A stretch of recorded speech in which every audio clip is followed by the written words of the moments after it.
Baby, I'm a gangster too.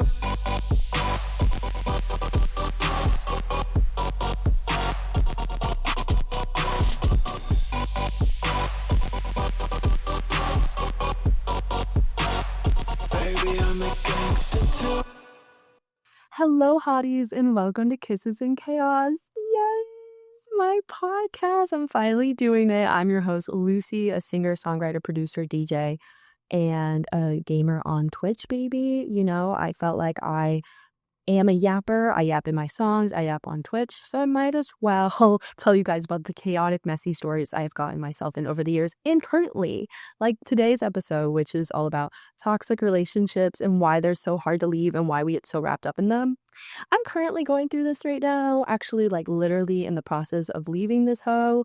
So yeah, I'm gonna dive into that a little bit and validate you. And even if you're not going through a toxic relationship and you just want to hear about the lore, stay tuned, baby. Or if your friend is in a toxic relationship, send this shit to them. Send it. Okay, so let me paint you a picture about my current situation and the toxic fucking mess I'm in right now. Listen, guys, she is beautiful, covered in sexy, nice tattoos, and is so tall. And finding a taller lesbian is fucking hard.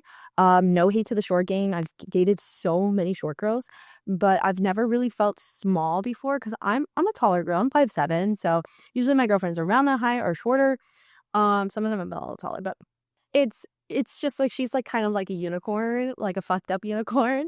And last but not least, the sex is absolutely incredible. And I hate that I have to admit that because I know she's going to be listening to this, but like it is incredible. Her strapping is insane. Like she was a man in a past life. I've never been strapped well. Like I've always been the strapper. But yeah, she fucks me. Like now when my straight friends say I'm dick whipped, I understand now.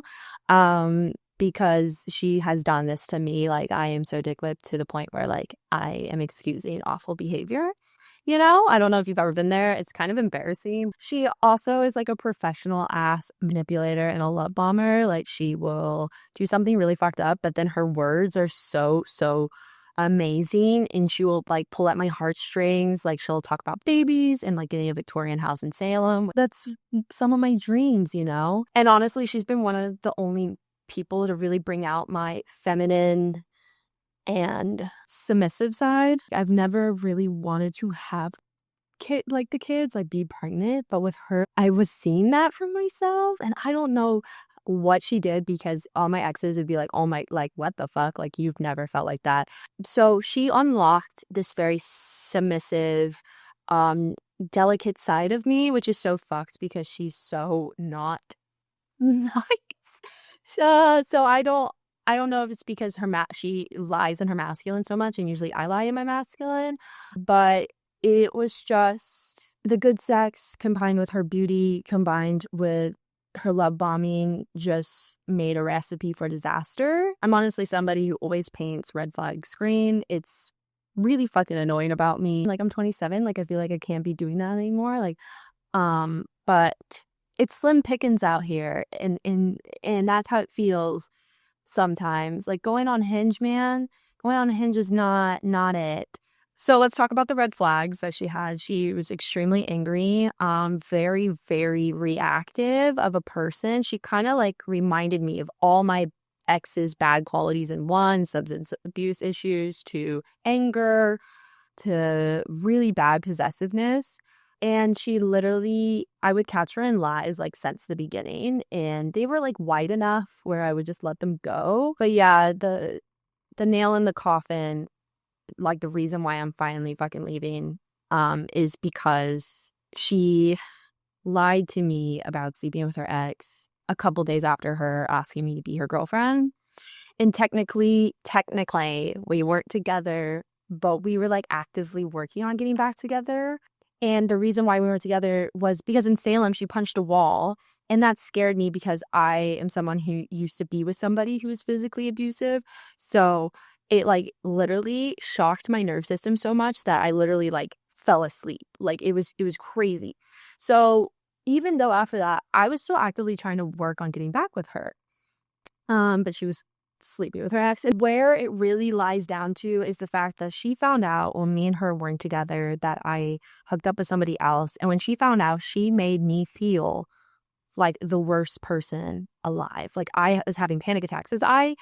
That was my first really big lie to her. Like I just honestly felt like she really didn't deserve it anymore. Like at that point, like guys, like when she blows up, she calls me like whore and bitch. Like that's where the disrespect lies.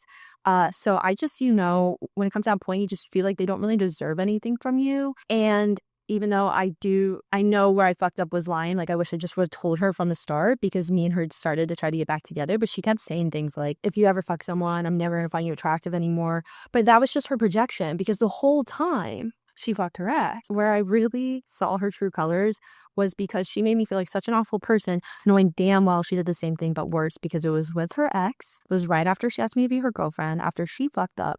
And it was with her ex, someone she fucking loved. When I hooked up with my person, it was after months and months of abuse with her that I was just like really just like over it and just wanting to move on. And she manipulated me. And I think she just really wanted me to be in the wrong for once. This situation showed me, oh, no, she's just manipulative. Like, she's a bad person. And the reason why I stayed, obviously, was because the sex was magnetic. I was getting fucking love bombed into an oblivion.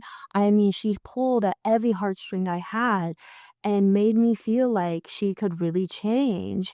And she was also doing little things, like just tiny bare minimum shit that she made out to look like a big deal. So sometimes I would be like, maybe I'm asking for too much. She has gone through a lot of childhood trauma. She has gone through a lot, but like what people have gone through does not give them any fucking right to treat you like a piece of shit. Period. I know that was a fucking mouthful and a lot of lore, so let's get back to why toxic relationships are so fucking addicting and tell you guys the actual science. Dopamine is the feel-good chemical that releases in your brain when you're like falling in love. Also, when you're in toxic relationships, the stress chemical cortisol, it's released. So when you have that and dopamine combined, it's going to give you that high and low, push and pull, adrenaline, makeup. Like your brain is actually getting addicted to it. That's why no contact is so fucking hard, because your brain is so used to the highs and the lows back and forth that it's like you're craving them. Think of yourself as you're literally a drug addict. Your mind is addicted because it's not getting the regular chemicals it usually does when you're in a push and pull, high and low toxic relationship. Also, trauma bonds. I always thought like trauma bonds were something where you had to both go through something together to have a trauma bond. But no, trauma bonds can be so many things because you're going through these intense highs and lows together. It creates a cycle where you feel really tied to them, even though they're hurting you. It's not love, it's like you're in survival mode. That's why you stay, even though you deserve better. Like the amount of fucking wizard, like the wizard Liz, I love her. She's another YouTuber. You guys probably fucking know who she is. She's massive, but I love listening to her. She makes me feel like bad bitch, but sometimes I'm like, but I can relate to desperation. I really can, Sabrina Carpenter. It's harder said than done. I myself don't love tough love that much. Like I need to be babied and I need to be comforted and been like, it's okay that you feel this way. You're not dumb because you miss him or you miss them or her. You just are used to being treated like that and used to feeling the highs and the lows. And when it's taken away from you, it can confuse you with thinking that it's love. And that's exactly what I've had to do, is face the truth and realize she's not this person that I've created in my head. She is not this person that I thought she was or who she presented herself to me. She is a manipulative, toxic, mommy-issued liar. And she never added anything to my life other than good sex and stress. But when you're in love, or you think you're in love, it's really hard to see that, especially when somebody is saying how they're going to change. But I need to stop looking at what they're saying and start looking at their fucking actions. I keep reminding myself, do I want to feel drained and sad all the time? Do I want someone that I have trust issues with? Do I want to worry that she's going to go sleep with her ex because I'm mad at her? No. I know I'm great. I'm a good girlfriend, and I have a really like big heart. And even though I know that, and I know that I'm great, I still want her. I think right now I haven't responded to her in about a week, and she's messaged me a lot, and it's been really hard not to reply, but I think silence is power, especially after somebody has disrespected the fuck out of you and make you feel small or question your worth. Like, I don't have anything to say to her, even though I want to, because it's going to be the same thing. She's going to manipulate me back into the same cycle, because that's what manipulators do. They're good at it. And I know if I talk to her, I'll just get sucked back in. I haven't blocked her because I'm petty and I really want her to see me doing good, because I am doing good. I'm just sad. Everything else is fine. I'm just sad about her. But like, I have been through awful breakups. I have been in love before. I will fall in love again. And I just, when you're going through something like this, you just need to keep reminding yourself, like, I will love someone again. And I'll probably love them harder. I want to be treated with respect and love and kindness. And this isn't it. And they showed me time and time after again, it's not. So if something's always ever been toxic, what are you going to do? And it's fucking harder said than done. I'm still looking at her shit from time to time. I really am. I'd be lying if I'm like, oh, block them. Don't look at their stuff. Like, whatever. Don't post some subliminal messages or sad songs. I've done all of that. I'm not gonna sit here and pretend like I haven't, even though it's great advice. I don't think you guys should do it. I think if anything, you should be posting Megan Thee Stallion and you going out with your friends, and I don't think you should look at their stories, because all it does is bring you back. Oh my god, I've checked her following like 7 times. She's following all these new girls, and I'm just like, sometimes though, looking can kind of show you, oh yeah, they're exactly who I thought they are. They fucked up, and they're going back to the streets, and they're posting mean TikToks. They're doing that to hurt me. And if they're not, then they're just gross. And yeah, but I think I'll slowly start not doing it. Like right now, I did it today, but I'm not gonna do it tomorrow. Let's all do that together. And just kind of wean off of it, because I know that it's just because it's giving me like this fucked up dopamine from looking at her stuff. But I'm pouring so much power into her. And every time I realize that, I'm like, oh, why do I care so much? Like this person showed me exactly who they are. Like, why am I still watching their stories? It's doing nothing for me. Yeah, I really think just weaning off of it. I know it's harder said than done, but like definitely not doing it every hour. I was very compulsive when her first stopped talking. So I think just slowly going off of that.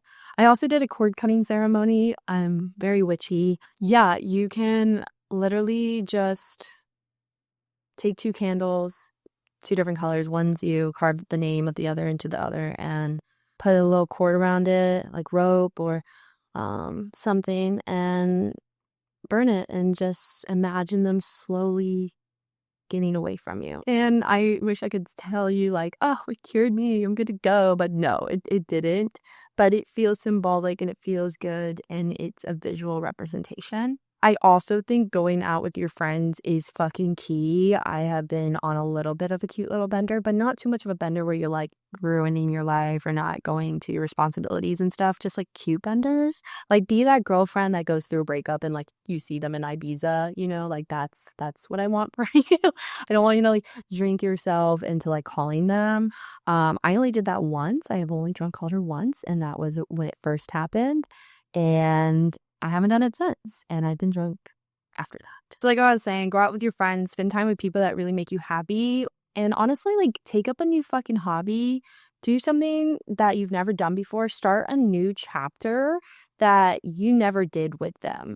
Start something completely new that makes you feel good. Like for me, it's the podcast. So I get to yap about this bit, and it's also fun, and it's a new exciting project for me. So I definitely recommend that. Like, go to a rage room with your homies, just do things, create new memories, hang out with people that make you feel fulfilled inside. Love should not hurt, and love should be easy, especially if you don't have kids or a mortgage or bills with this person. Like, if you are just two people that don't live together and don't have any responsibilities other than just being each other's boyfriend, girlfriend, whatever, like, they should be making your life easier.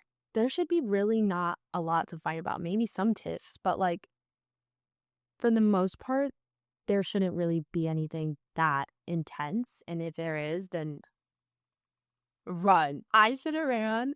But I got dick whipped. Anyways, love shouldn't make you question your worth or have you crying on a bathroom floor as they're punching the wall.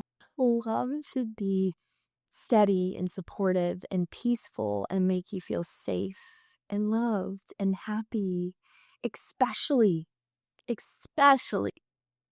in the first couple months to a year. Like, if you're not living together or you don't have kids, I just don't, it's just, it's not right for you. You should not be having this many problems. If you're stuck in a toxic relationship, just know you're not alone and you're not stupid or dumb for wanting to go back or missing them. You're just human, baby, and that's okay. It's okay. And I know you probably feel upset with yourself for letting someone treat you like this, but it has nothing to do with you. It has everything to do with them.